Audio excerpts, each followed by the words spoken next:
بسم اللہ الرحمن الرحیم۔ آزاد شہوت رانی کی مذمت اور نکاح کی ترغیب۔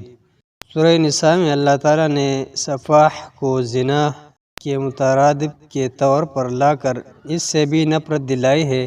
چنانچہ جن عورتوں سے نکاح جائز نہیں ہے، ان محرمات یا محرم عورتوں کے تذکرے کے بعد فرمایا ہے، ترجمہ آیات ہے، ان کے ماں سوا جتنی عورتیں ہیں انہیں اپنے اموال کے ذریعے یعنی حق مہر دے کر حاصل کرنا تمہارے لیے حلال کر دیا گیا ہے، بشرط یہ کہ حصار نکاح میں ان کو محفوظ کرو، نہ یہ کہ آزاد شہوت رانی کرنے لگو یعنی زنا۔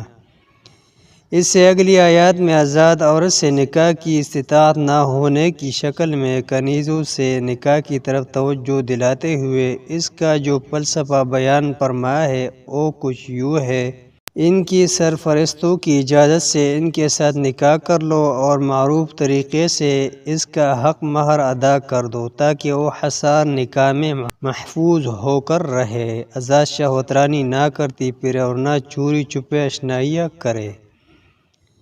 ارتکاب زنا پر کنیز کی سزا۔ اللہ تعالیٰ نے کنیزوں کے ارتکاب زنا کی سزا بھی بیان فرما دی ہے، جو کہ عام آزاد عورت کی نسبت عادی ہے۔ چنانچہ ارشاد ربانی ہے، پھر جب وہ حصار نکاح میں محفوظ ہو جائے اور اس کے بعد کسی بد چلنی زنا کے مرتکب ہو تو ان پر اس سزا کی نسبت عادی سزا ہے جو خاندانی آزاد عورتوں محصنات کے لیے مقرر ہے۔